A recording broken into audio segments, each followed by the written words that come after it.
श्री गणेशाय नमः, श्री सरस्वती नमः, श्री सद्गुरु रामचंद्राय नमः. हरी गमन करो शीघ्र गती, सर्व प्रकारे असे शक्ती, जेने मरण पावे मारुती, ते युक्ती साधावी. वक्रतुंड महाकाय सूर्यकोटि समप्रभ निर्विघ्नं कुरु मे देवो सर्वकार्येषु सर्वदा. गौरीपुत्र गणरायाला, कौशल्यापुत्र रघुनंदन, अंजनी सुत हनुमंतरायाच्या चरणावरती, नाथ महाराजांच्या चरणावरती, तुम्हा जमलेल्या सर्व वाचक सूचक पंचक्रोशीतून आलेल्या सर्व श्रोते मंडळींच्या मस्तक हे पायावरी या वारकरी संतांच्या भव्य दिव्य चालत असणारा प्रतिवर्षाप्रमाणे याही वर्षे लक्ष्मण शक्तीचा कार्यक्रम मोजे दैठणा तालुका जिल्हा परभणी या पवित्र पावन भूमीमध्ये या ठिकाणी सुरुवात आहे. महाराजांचा फोन आला, येण्याचा योग आला आणि सेवा करण्याची संधी भेटली. आता युद्धकांडामध्ये चालत असणारा 45वा अध्याय, 46वा अध्याय आणि शक्ती प्रसंगामधील 3रा अध्याय चालू आहे. आणि रावण त्या ठिकाणी विनंती करायला काळ नेमिला, हनुमंतरायाला जाऊन विघ्न करायचंय. जसं जसं विघ्न करता येईल, काय काय करता येईल, कसं कसं करता येईल, सर्व स्वतःच महाराजांनी सुंदर सांगितलं. पण आता जसं जमल तसं सेवा करायची आणि जसे माझे ग्रामदैवत हनुमंतराय बुद्ध्या देतील तशी सांगण्याचा प्रयत्न या ठिकाणी होणार आहे.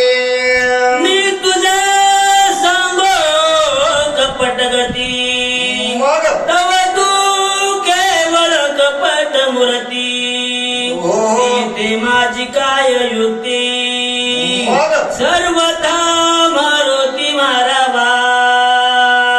काळ नेहमीच्या पुढे हात जोडलेला रावण म्हणते, बाबा ए मामा, 10 तोंडाचं 4 तोंडाच्याला मामा म्हणते, अरे बाबा मी तुला काय कपटाची गती सांगावं, तुला कपट कर म्हणणं, अरे केवळ कपटाची कपट मूर्ती तू आहेस आणि तुला खोटं बोल म्हणण्याची गरजच नाही ना. राशन कार्ड तू खोटं बोलते, तुला एकट्याला खोटं बोलण्याची गरज नाही सांगण्याची, एवढं माझ्याकडे सामर्थ्य नाही तुला असं कार्य कर म्हणण्याचं, हे सर्वस्व तुला माहित आहे असा असणार बोलू लागले. मरण पावल्या हनुमंत, मित्र मरेल त्वरित, मरण पावेल रघुनाथ, दोघा मृत्यू त्याचे. ऐक ना बाबा, हे काळ नेहमी माणसाला जर कार्य साधायचं असेल तर त्या कार्याचं औषध माहित पाहिजे. हे बघ, दोघही एकाच कारणानं मरणार आहेत. जर हनुमंतराय त्या ठिकाणी लक्ष्मणाचा प्राण गेल्यावर राम वाचणार नाही, रामाचा प्राण गेल्यावर दोघांपैकी एकही वाचणार नाही. दोघांचा मृत्यू एकाच येणं आहे. मग हे दोघं मेल्यावर काय होईल असा असणार बोलू लागले. मरण पावल्या रघुनंदन, मग कैसेनी वाचेल विभीषण, अजून सुग्रीव ही सांडिल प्राण, अर्धक्षण न लागता. एवढं कार्य आपल्याला करायचं आहे. आणि राम मेल्याच्या नंतर मोहज भाऊ शरणांगत आलेला विभीषण एक क्षणही राहणार नाही. मग विभीषणही क्षणभर राहणार नाही. मग एवढं कार्य करायचंय कोणतं, फक्त हनुमंतरायाला अडवायचं आहे असा असणार बोलू लागले. मरतील समस्त, मग एवढा साधेल कार्यार्थ तरी हनुमंत मारिला. एवढा कार्यार्थ त्या ठिकाणी साधल्या जाईल. लक्ष्मण गेला की राम जाईल, राम गेला की विभीषण जाईल आणि विभीषण गेल्याच्या नंतर नळ नीळ जामवंत गज गवाशी अगज गजाक्ष आणि सर्वस्व 18 पद्म वानर मेल्याशिवाय राहणार नाही. मग सगळ्यांना जर मारायचं असेल तर त्या हनुमंताला रोखवावं लागल असा असणार बोलू लागले. म्हणून धरले दोन्ही चरण काय? ऐनादराज जाना कोण? चिंता सागरी बुडता पूर्ण दारू दारू आपण स्वय व्हावे. हात काळनेमीच्या पुढे जोडले चरणावरती लोटांगण घातलं. हे बाबा ऐक ना, एवढं जर तू या ठिकाणी माझं कार्य केलंस ना, अरे 7 कोटी माझे घर शुद्ध कांचनाचे आहेत. जर असं नाही म्हणले तोळाभरण पाव किलो 7 कोटी घरे ज्याची शुद्ध कांचनाचे, आणि एवढं गाव सगळं सोन्याचं आहे, याच्यातला अर्ध देतो अर्ध का. एकदा हनुमंतरायला नको आणि एकदा एवढं मोह काम कर, एकदा मला मरता मरता वाचव विनंती करू लागले. मग ग्लानी भाकिता बहुता पडे चरणावरी मागता. मग वज होतसे प्राणांत अवस्था बरं जीवदाता तू होई. बघा आता रावणाला कळायलंय आणि मग रावण त्या ठिकाणी पाया पडू लागला, लोळणी घालू लागला. काळनेमी अरे बाबा एवढंच कार्य कर रे बाबा. का? कारण मला कळायलंय आता मी वाचत नाही, मी मेल्यावर काही खरं नाही. एकदा मला वाचव, एकदा मग एवढं काम कर. हे अर्धा राज्यात तो भागत नसल, अजून काय वाढवायचंय काय? वाढवायचं असेल तर सांग, पण एकदा मला मरणातून या सोडव असा असणार बोलू लागले. ऐसे ऐकताची उत्तर मग? कला राक्षस वीर बरं हृदय खोचिला दुर्धर कपट. कपट प्रकार भला नव्हे. महाराज एवढं रावणाचं बोलणं ऐकलं, शांतपणाने उभा असणारा काळनेमी एकही शब्द बोलला नाही. घरला पाहुणा आल्यावर काही चहा पाणी नाहीच, डायरेक्टच पुढचंच काम सांगायला सुरुवात केली. पण काळनेमीने इतका वेळ ऐकून घेतलं आणि इतका वेळ ऐकून घेतल्यावर काळनेमी मनातल्या मनात विचार करायला खोटं बोलणं आणि दुसऱ्या संग कपट करणं चांगलं नाही. हे कपट कोण केलं आणि कपट केल्यावर कोणाकोणाचं काय काय झालं याचा विचार काळनेमीच्या मनात आला. आल्याच्या नंतर कपट करिता हिरण्य कश्यप खंड खंड विखंड केली वपो. मग आमचा कोण प्रताप रुद्र उग्र रूप जिंकावया. काळनेमी मनातल्या मनात विचार करतोय बाबा, त्या हिरण्यकशिपूनं कपट केलं, त्याची अवस्था तशी झाली. आणि मी जर त्या ठिकाणी साध्या सुध्या माणसासंग कपट नाही करायचं, साक्षात शिवाचा रुद्र अवतार असणाऱ्या हनुमंतराया संग कपट केल्यावर मी वाचल काय? एवढंच नाही, अजून कोण कपट केलं विचार करू लागले. कपट साधिले अमरेंद्र बोल भगी व्यापिले शरीरे. मग कपट साधिले चंद्र जय रोगे थोर व्यापिला. अरे बाबा, त्या अमरेंद्र देवादी देव 33 कोटी देवांचा राजा असणारा इंद्रदेवानं कपट केलं. कपट इंद्रदेवानं केल्याच्या नंतर त्याच्या शरीराला असणाऱ्या अवस्था काय झाली सगळ्यांना इतिहास माहित आहे. एवढंच नाहीये, आणि त्या चंद्रानं दिसायला शीतळ आहे म्हणले, त्यानं कपट केलं. डाग लागला ना, इंद्रा पेडले भाग, चंद्र झाला काळा, नारद चुकला चाळा भजनाचा. खाऊन जेवून घर गेले ऐसे मांडिले शस्त्र रजुने. मग? सांडून हस्तपाद छेदणे सखी प्राणे निमाला. खाऊन पिऊन घर गेले, चांगल्या प्रकारचं जेवण दिल्याच्या नंतर स्वयंपाक कोण केला आणि कोठून आणला आणि कोण्या दुकानावरून तेल आणलं आणि कोठून साखर आणली विचारायचं नाही ना. 80 रुपये किलो झाली, विचारायची गरज आहे का? नाहीच ना. पण शस्त्र अर्जुनानं त्या ठिकाणी सर्वस्व त्या ठिकाणी विचारलं. कामधेनू गाय असणारी मागितली जरी मागणी घेतली, एवढं कपट केल्याच्या नंतर 100 हाताचा राजाला सुद्धा मरावं लागलं.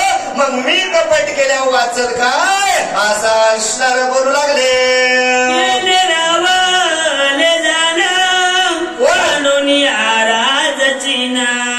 मग मागो गेला पण काय? ते कुराण देई माते. काय नेहमी म्हणला बाकीच्याचं जाऊ द्या, एवढ्या मोठ्या राजाचा राजा असताना, एवढं धन दौलत संपत्ती ऐश्वर्य परवडत असताना सुद्धा सर्वस्व असणारा रावणानं त्याग केला. म्हणला भिकारी झालं आणि भिकारी होऊन त्या महाराष्ट्रामध्ये पंचवटीच्या ठिकाणी गेलं, सीतेच्या पुढे गेलं. माते कोरांना दे माते अशी भिक्षा असणारी मागितली. मागितल्यानंतर माता म्हणे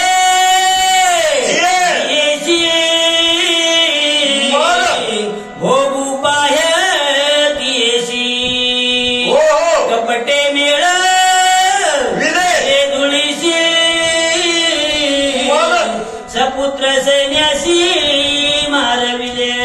काय कारणीचा विचार आहे तो, आपण विचारच करायला तयार नाही. तो काळ नेहमी म्हणतोय या रावणानं कपट केलं, माते कोरांना दे म्हणला आणि माय म्हणला आणि मग बायको करण्यासाठी होय होय म्हणला. असं जमतं का? नाही ना.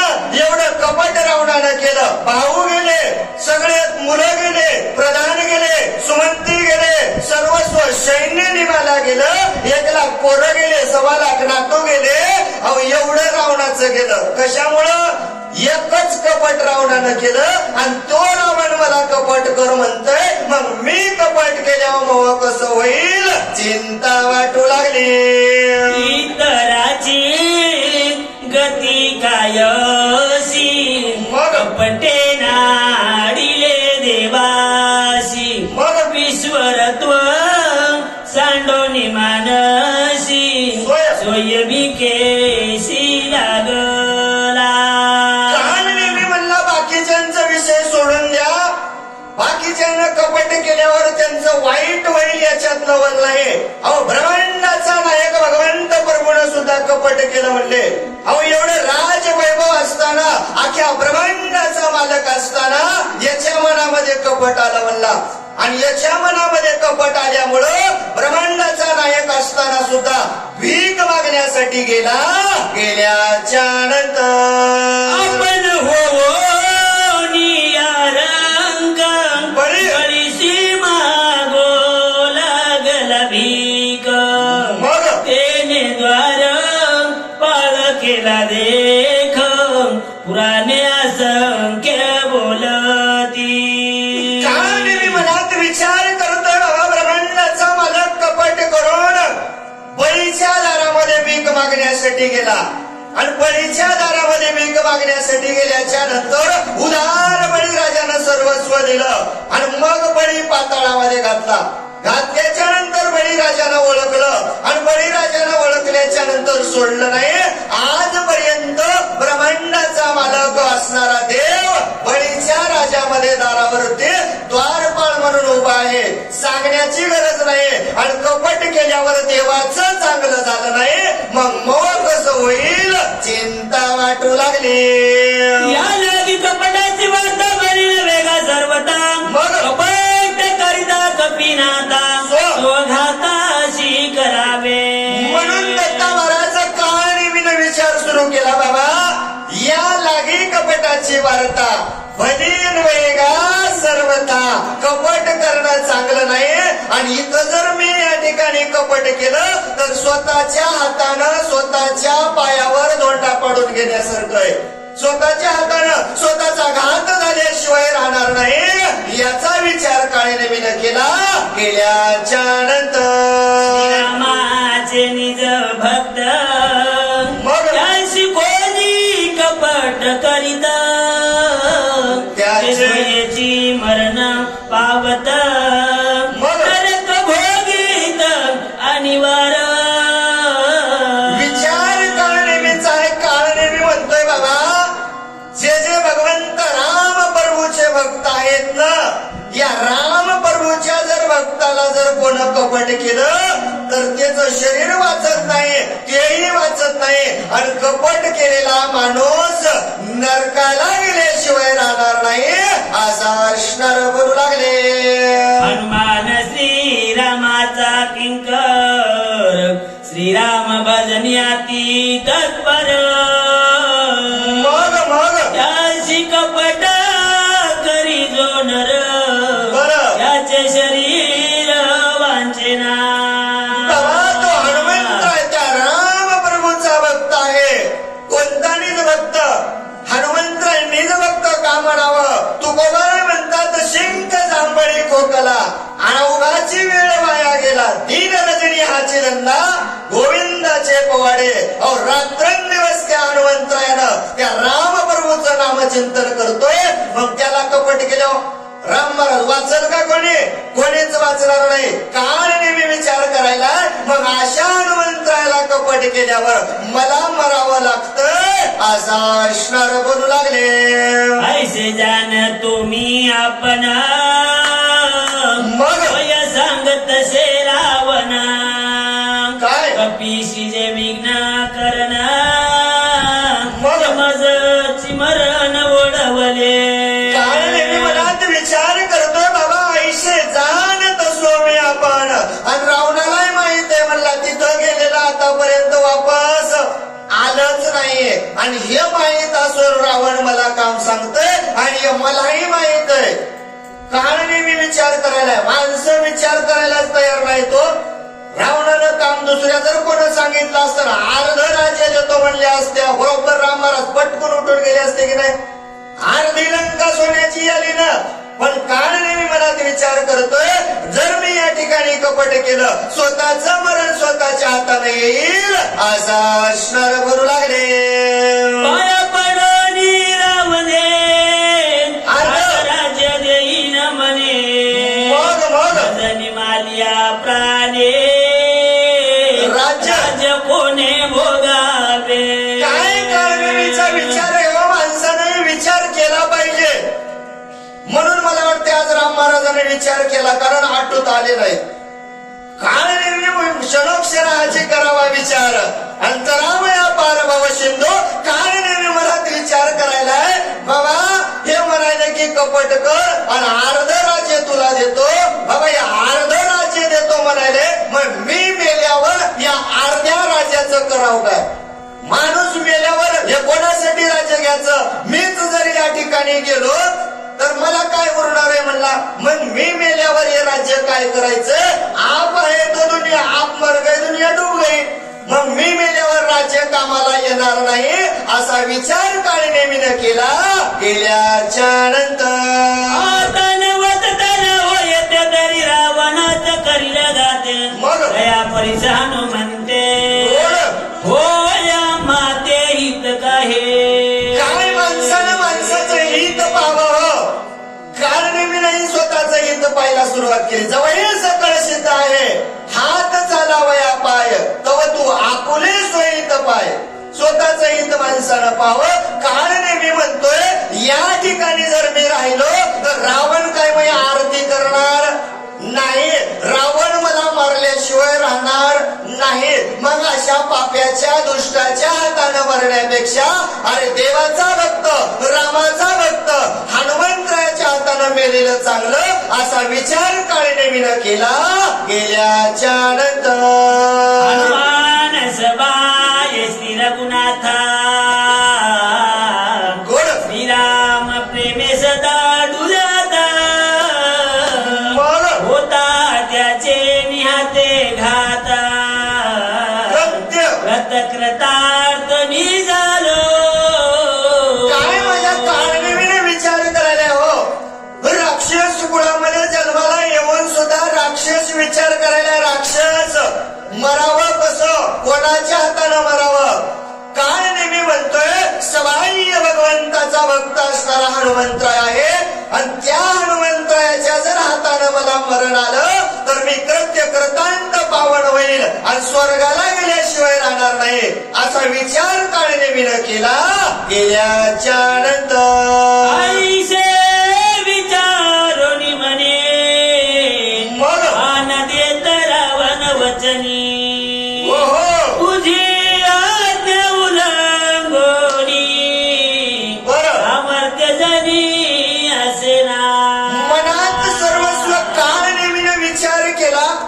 आणि काळनेमीनं सर्वस्व विचार केल्याच्या नंतर काळनेमी म्हणला इथं जर रावणाला म्हणलं तू आम्ही काम करणार नाही, हे काय मला जिथं वापस जाऊ देईल का? नाही ना. काळनेमीनं पलटी मारली, हो मालक तुम्ही लंकेचे राजा लंकाधीश आहात, तुमचं काय सामर्थ्य कमी आहे का? मान रावणाला दिला आणि सांगितलं मालक तुम्ही बोलावं आणि आम्ही ऐकू नये. असं कुठं झालंय काय? म्हणले नाही झालं ना. मग असणार तुमच्या आज्ञेचे पालन करणारे आम्ही आहात, तुम्ही म्हणावर आम्ही पालन करावं, असं केल्याशिवाय राहणार नाही असे काळनेमीनं बोलले. बोलल्यानंतर ऐसा कोण आहे थोर जो उल्लंघू शके तुझे उतार, मग वेगे करोनी नमस्कार ईशाचर उसळाला. काळनेमी म्हणतोय मालक अहो तुम्ही नवघराच्या बाहेर 33 कोटी देवाला बंदिस्त टाकलं, नवघराच्या वेड्या केल्यात आणि तुमचं उल्लंघन करणं, तुमच्या शब्दाचं उल्लंघन करणं कोणी या ब्रह्मांडात सुद्धा मोठं नाही म्हणले. तुमच्या शब्दाच्या पुढे जाणं शक्यच नाही. विनंती केली, हात जोडले, नमस्कार रावणाला केला आणि रावणाला नमस्कार करून काळनेमीनं उड्डाण केलं. केल्याच्या नंतर पर्वतापार जाऊ मारुती, आपण गेला शीघ्र गती, मग? माया केली तिने गुती, कोणती? तेही निश्चिती परिसा. माझे गावगाव सांगतात बाबा माझा हनुमंतराय जाण्याच्या अगोदर काळनेमी गेलेला आहे, पर्वतावर जाऊन बसलेला आहे, माया केली, काय काय केली, कशी कशी केली सगळं सांगतो म्हणले. सगळे झोपीतले उठान सावध व्हा असा असणार बोलू लागले. तेथे जावो निरक्षुगण केला आश्रमा निर्माण, मग फळे जळे संपूर्ण गोड वृक्षारोपण अतिरम्या. अतिरम्य वृक्षारोपण काळनेमीला सांग लावायला सुरुवात केली. आश्रम त्या ठिकाणी निर्माण केला, सर्वस्व त्या ठिकाणी केळीचे, सीताफळाचे, जांबाचे, चिकूचे सर्वस्व असणारे सर्वच त्या ठिकाणी झाडं लावले. प्रत्येक असणाऱ्या रस्त्याला झाड लावलं. कशासाठी हो? चांगला आश्रम दिसावा. संपूर्ण फळझाडं निर्माण केले. केल्याच्या नंतर पण घेऊन अग्नी होत मग आपसवेशे निशाचर, गोड दिसे उपवासी निरंतर, गेले उदर कपाटी. बघा एखाद्या साधू संताला असणारं त्या ठिकाणी बुरळ पाडायचंय आणि रामाचा भक्त असणाऱ्या हनुमंतरायाला बुरळ पाडण्यासाठी माणसं किती नाटकं करतात बघा. तापस वेश त्या ठिकाणी धारण केला, सर्वस्व असणाऱ्या अंगावर ते भगवे वस्त्र परिधान केले, हातामध्ये असणारा कमंडलू घेतला, हिमतीचा पट्टा लावलेला आहे आणि एवढा तापस्वी दिसायला पोट असणारं पाठीला घातलं.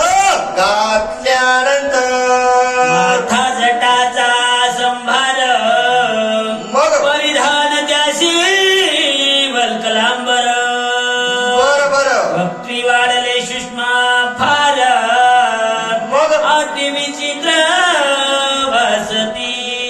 विचित्र त्या ठिकाणी साधू दिसू लागला. हो सर्वस्व असणारे माथ्याचे केस त्या ठिकाणी वाढवलेले आहेत, वल्कलांबर परिधान केलेला साधू आपण बघितला का?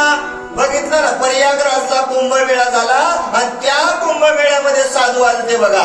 आणि ज्यानं प्रयागराजला बघितला नसल, आता लगेच पुढच्या वर्षी नाशिकला कुंभमेळा होणार आहे, तिथं साधू येणार आहेत. तशा साधूचा वेश यानं धारण केला. केल्याच्या नंतर कपाळ हात लिंग बुडाले केशात वान प्रतरूप देत, मग? जप करीत एकाग्र. वानप्रस्थ रूप त्या ठिकाणी धारण केलं. सर्वस्व अंगावर ते केस वाढवलेले आहेत आणि जसा का हजारो वर्ष झालं तप करणारा साधू दिसावा असा वेश धारण केला. केल्याच्या नंतर हाते घेऊन जपमाळी मग बुबुळे नेली भवयांतळे कोणा जैशी खेचरी मुद्रा लाविरी कैशी जैशी शैली दिसत आहे. महाराज तापस वेश धारण केलेला आहे. पहिले लोक सांगतात आता आम्हाला तर काही कळत नाही. त्या ऋषींना असणार म्हणले गावात आल्याच्या नंतर धुळी लावायचे, हातामध्ये जपमाळ घ्यायचे, 6 डोळे खोल खोल न्यायचे, बुबुळ सुद्धा दिसणार नाहीत. एवढे डोळे खोल खोललेले हातामध्ये माळ घेतली. तुळशीची असेल का? नाहीच ना, कारण साधू नव्हताच ना ते. अंतरी वस केला नामे वर भगवा झाला नामे तया म्हणू नये साधू जगिया विडंबना बाधो असा वेश धारण केला. हातामध्ये जपमाळ घेतलेले रामकृष्ण हरी रामकृष्ण हरी असं म्हणत असेल का? नाहीच ना. कुठून येतय, कवा येतय, कोणी कोणी येतय, मन सारखं हनुमंतरायाकडं. असा काळ नेहमी त्या ठिकाणी बसला. बसल्यानंतर घालोनिया वज्रासन मग करोनिया एकाग्र मना काय भगवत धरोनी ध्यान पाहे आहे आगमन कपीचे. अहो वज्रासन घातलेलं आहे, एकाग्र असणारं मन केलेलं आहे आणि सारखी हनुमंतरायाची वाट पाहिलाय.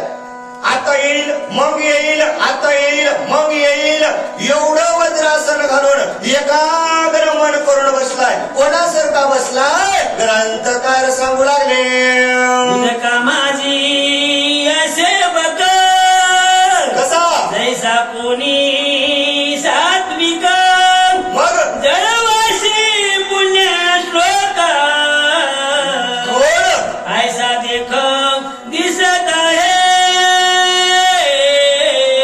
काय माझे ग्रंथकार वर्णन करतात बाबा. उदका माझी असे बघ. जसं त्या ठिकाणी बगळा म्हणले त्या पाण्यामध्ये असतो, अंगाला डाग लागू देत नाही, एक पाय आदर धरतोय आणि असा शांत उभा टाकतोय की वाटतंय जवळ जावं आणि याच्या पायाच पडावं. एवढा साधू, जसा काही कित्येक वर्षाचा साधू आहे असा साधू दिसतोय. कशासाठी हो?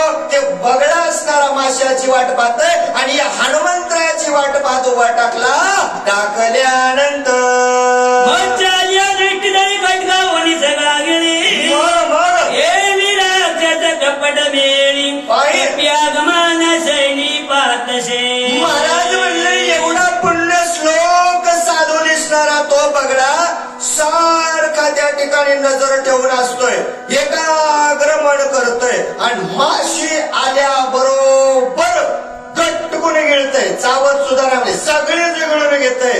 तसं हनुमंतरायाला गिळण्यासाठी काळ नेमीनं एकाग्र मन केलं. केल्याच्या नंतर दक्षिण दिशेच्या भागे जैशी मुसव तिने आगे मग ही नक्षत्राचा पुंज स्वर्गे बरं. दिशे वेगे धावता. महाराज एवढा शांत कारणे बसलेला असतानाच दक्षिण दिशेला असणारं पाहिलं. दगदगीत इंगल असणारा गोळा दिसावा की एखादा लाल काहीतरी नवग्रह आलंय की काय, अशा प्रकारे हनुमंतरायाचं आगमन दक्षिण दिशेच्या पर्वतावरती आलं. कसं दिसू लागलं? ग्रंथकार सांगू लागले ये बाय सूर्य उदया आला कैसा जायत जय दादुरा की तरी शेष बनवली निष्ठरा मनी निघाला जरावया. काय माझ्या गावाला काय उदाहरण देत असताना सांगतात बाबा की बाळ सूर्य उदयाशी आला. सकाळची रामपाल्याची वेळ असावं आणि सूर्याचा उदय व्हावा. लाल बंद जसा असणारा सूर्याचा गोळा दिसतो. इथं आपल्या इथं दिसत नाही, कन्याकुमारीला जावं लागतंय. कन्याकुमारीला गेल्यावर बघा सूर्याचा धगधगीत गोळा दिसतोय. तशा प्रकारे किंवा महाराज म्हणले बाबा नागमणी असणारा असतो ना, संध्याकाळी चरायला जाताय म्हणले. धोतरवाल्याला माहित असेल, आम्ही बघितलाच नाही, न बघितला असेल. आणि तो सर्प रात्रीच्या वेळी निघतो आणि आपल्या मनाचा प्रकाश पडल्यावर त्या प्रकाशामध्ये चरतो ना, त्या प्रकाशासारखा लगीत आले आल्याच्या नंतर आईचे उडान कपिनाथ आले पर्वताचे माता मग एकता आकांत राक्षस चिता बरं धीर सर्वता नजरवे महाराज म्हणले तशा प्रकारे माझ्या हनुमंतरायाचं उड्डाण पर्वताच्या माथ्यावरती आलं आणि एक काळ नेहमी पर्वताच्या पायथ्याला बसलेलं एवढं हनुमंतरायाचं उड्डाण आलेलं पाहिलंय. आलंय कशाला? हनुमंतरायाला गमवायला मारायला आलंय. पण उड्डाण हनुमंतरायाचं माथ्यावर पाहिल्यावर चळ चळ चळ चळ चळ चळ काळ नेहमीचा अंग करायला लागल्यानंतर डोळा पडली झापडी मग हाता वळली वेगळी बरं वडली मनाची मुरकोंडी नाविक भवानी त्याशी आली. महाराज नाविक भवंडी त्याला आली हो. इथं त्यावेळेला हनुमंताला मारतो खातो गमितो असं म्हणणारा काळ नेहमीनं लांबून हनुमंतराय दिसलाय. जवळ तर आलाच नाही हो. आल्यावर तर वाचतय की नाही की, पण लांबूनच बघितल्याच्या बरोबर डोळ्याला झापडीच पडली. हातपाय चळचळ कापायला लागले. वाकडे तिकडे हातपाय झाले. वाचतय की मरतय वाचतय की मरतय अशी अवस्था झाली. झाल्याच्या नंतर मग सावध होऊनी पाही बरं विचारोनी आपुलेच देही काय मले मज झाले काही आठवणाही कार्याची. अशी अवस्था काळनेमीची झाली. आपली तशीच अवस्था वाली महाराज. रस्त्याने येताना मामाला विचारा मुरुंब्याच्या काय अवस्था होती. कल आला की तशीच अवस्था होऊ लागली. हातपाय वाकडे होऊ लागले हो. अवघड रस्ता यावाव कसं तसं काळनेमीचं झालं. आणि तसं झाल्यावर मी म्हणलं मामा आपण रस्ता बघाय नाही शक्तीला जाते आवाज यालाय सावध झालो होतो. तसा काळनेमी सावध झाला. म्हणला मी आलो कशासाठी आणि झालंय काय. लगेच उठला जाग्यावरती बसला. बसल्यानंतर सकळ जन्माचे निज सार मज जोडो आले साचार आणि मी दूषित पामार स्वहित विचार नाटवे. काय महाराज काळनेमीचा विचार आहे हो. राक्षस कुळामध्ये जन्माला आलेला काळनेमी विचार करतोय बाबा सकळ जन्माच सार असणार आज मग या ठिकाणी होणार आहे. आजपर्यंत जेवढं जेवढं काही वाईट काम केलेत ना आज असणार या ठिकाणी माझं पावन होणार आहे. आणि सगळं आज होणार असताना मला कळवणं आपल्या गावामध्ये शक्ती आहे. आजपर्यंत नाही ऐकली नसल पण आज तरी त्या भगवंताचं ऐकायला भेटणार आहे. पण मी असणार स्वतःच हित या ठिकाणी सोडून दिलं. पामर आहे मला स्वतःच हित या ठिकाणी कळत नाही असं असणार बोलू लागले. स्वामी कार्य साधावे येथे मुक्त व्हावे कपी हस्ते मग ते विसरून निज कार्यात खुर्चीत चित्ते पडिलो असे. महाराज मी स्वामीचं कार्य साधावं. कोणाचं? स्वामीचं. ज्या कामासाठी आलो माझ्या मालक असणाऱ्या रावणानं मला काम सांगितलंय. मग सेवकानं सांगितलेलं काम करावं ना. एक तर मी माझ्या मालकाचं सांगितलेलं काम करावं नाही तर हनुमंतरायाच्या हातानं मुक्त व्हावं. मग कोणतं तरी एक करावं ना. हे दोन्ही मला आठवण होतं. अशी अवस्था माझी झाली. नेमकं काय करावं. स्वतःच हित माणसानं करून घ्यावं याचा विचार काळनेमीनं केल्याच्या नंतर ऐसे विचार रोनी माली स्वस्त बैसला असनी गोड गोड कपिने देखील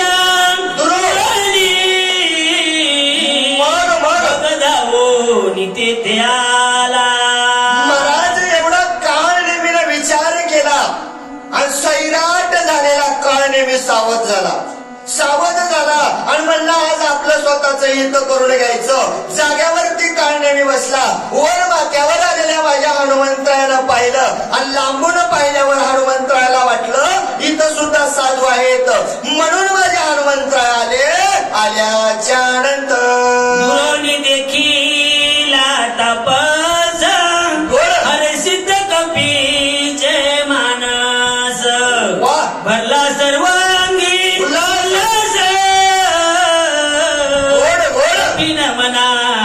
तिथे आला. महाराज सर्वांगाने उल्हास भरतो माणसाच्या. का असा तपस्वी साधू जर माणसाला लांबून जरी पाहिला ना, माणसाला वाटतं खरंच आज साधूची भेट होणार आहे. हनुमंतरायनं लांबून पाहिलं, तपस्वी दिसला, सर्व सोयाचा अवस्था पाहिली. आनंद माझ्या हनुमंतरायला झाला. म्हणजे इतक्या लांब आलो, इथं सुद्धा साधू आहे. धावत माझे हनुमंतराय साधूचं दर्शन घेण्यासाठी आले. आल्याच्या नंतर हनुमाना श्रीराम किंकरा मग? रामा रूप चराचर बोल. देखे सर्वदा साचारा वा. प्रेम तोर श्रीरामी. काय माझ्या हनुमंतराचं प्रेम होतं. राम नामावरती प्रेम होतं. जे जे दिसे भूत ते ते मानी भगवंत. माझ्या हनुमंतराच्या मनात वाईट विचार नव्हता. कोणीही दिसलं त्याला साधू दिसायचा. का? कारण त्या राम नामावरती भक्ती होती आणि त्या राम नामाचे सेवक होते. म्हणून माझ्या हनुमंतराला साधू ओळखता आला नाही हो. लांबून पाहिला, साधू दिसला. दिसल्यानंतर याशी जैशी अंतर्वंत ते जगात दैशाची देखती ते विषयाची उपपत्ती श्लोक संपत्ती परिसावी. ग्रंथकार सांगतात बाबा, ज्याची जैशी अंतर्वृत्ती ते जगात तैसेची देखते. कसं हो, आता वाचक सूचक जर शक्तीला निघाले, वाटत पुढे गाडी दिसली क्या म्हणतात कोणतरी आहे, कुठली जोडी असेल हो. का? मनामध्ये विचारच तसा येतो हो. पण चोर आला, आपलं तर नसल ना म्हणतंय, समोर गाडी चालली आपलंच असल ना. का? ज्याच्या मनामध्ये जे विचार येत ना, माणूस त्या तशाच प्रकारे बघतो. मग कोणाच्या विचार कसे असतात, कोण कसे विचार करतो तेही सांगतो ग्रंथकार बोलू लागले. सजनाचे मुखे लक्षण ब्रह्मा स्वरूप सोये आपणा. मग? जगदिखने ब्रह्मा पूर्ण कपट चिन्ह तो नेने. माझ्या गावगारे सांगतात बाबा, हे सज्जनाचं मुख्य लक्षण आहे. सज्जन त्या ठिकाणी ब्रह्मस्वरूप सोय आपण असतात आणि हे सगळं जग त्यांना ब्रह्म वाटतं हो. त्यांना कपट मनामध्ये नसतं. सज्जनाला सगळे चांगलेच दिसतात असा असणार बोलू लागले. जिनोनिया काम क्रोध दमोन दमोनी इंद्रियाचे द्वंद घोड घोड म्हणून विषयाचा कंद प्रेम आनंद पावले. प्रेमानंद पावले हो. कोण? सज्जन, ज्याने काम क्रोध दंभ अहंकार या सर्वस्व विचार त्या विकारावरती असणारा विजय मिळवलेला आहे ना, तेच असणारे सज्जन असतात असा असणार बोलू लागले. यश दृश्य दृष्टा दर्शन मग? ध्याता आणि ध्यान घोड घोड ज्ञाता आणि ज्ञान अवघे अवघे चितघन भासत. महाराज हे अवघं जग त्या ठिकाणी चितगण वाचत हो. ध्येय ध्याता ज्ञान, नेय ज्ञाता ज्ञान सर्वस्व असणार त्या ठिकाणी अंतर्वर्ती झालेली असते. ते सगळं त्या ठिकाणी सारखंच बघतात. 11 वाजायला तोडतंय. गावातले लोक म्हणतील आज 11ला काकडा सुरू केलाय की काय गावातले न. असं झाले ना मला श्रावण महिन्यात तर म्हणले शुक्रवारी 11लाच काकडा. जास्त वेळ होणार आहे का? का असा विचार येईल हो. हे सज्जनाचं लक्षण आहे. मग माझे हनुमंतराय सज्जन होते असा असणार बोलू लागले. हे सज्जनाचे लक्षण मग? लुब्ध जे का वितेशन बरं. सांगू त्याचेही चिन्ह बोल. सावधान अवधारा. महाराज ग्रंथकार म्हणले हे सज्जनाचं लक्षण आहे. आता म्हणले जर अशा लुब्धकाचंही सांगतो. लुब्धक लोक कसे असतात, काय काय करतात आणि कुठं कुठं जातात तेही सांगतो. म्हणले सावधपणानं ऐकावं. द्रव्य लाभ देखे ज्या पाशी मग? सदा ओळखे तयाशी. बोल. अनुमात्र नुलंगी वचनाशी मग? मने सर्वेश्वी मी दास तुझा. महाराज हे लुब्धक म्हणजे धनलोभी. धनलोभी माणसं ज्याच्यापासून आपल्याला 4 पैसे भेटणार आहेत त्याचं पाय सोडित नाहीत. त्याच्या सारखं माग पुढे आज 2 वर्षाला होतंय बघा. विधानसभा लोकसभा आल्यावर सगळे त्या सध्या माग लागतात. कोण? धनलोभी. कुठं ठेवू, कसं ठेवू, कुठं ठेवू, कसं ठेवू असं करतात. आणि एवढं केल्यावर काय काय होतं ग्रंथकार सांगू लागले. देखे धनवंत व्यवहारे मग सौजन्य त्यासिया त्या धरे कोण? विरक्त देखोनी एकसरे सोय दाता रे वैसवी. स्वतः त्या ठिकाणी आणून बसवतात. हो, एखादा पैसेवाला जर गावामध्ये माणूस आला, खासदार आमदार जर गावामध्ये आला, सगळे त्याच्या माग चला साहेब चला, इकून नाही, रस्ता चांगला नाही, इकून चला, इथं बसा, वरी बसा, एक म्हणजे खुर्चीवर बसा, एक म्हणजे आतरण टाक. कोण पैसे भेटणार. तर वाचक सूचक गावात आल्यावर पाणी पिले काय, जेवले काय, विचारले का कोणी? हो नाहीच ना. याच्यापाशी काय भेटणार आहे म्हणले. यांच्या माग जर पुढे केलं तर उद्या फंड भेटतंय, 4 पैसे कमाई होते, असं धनलोभ्याचं वर्तन ग्रंथकार सांगू लागले.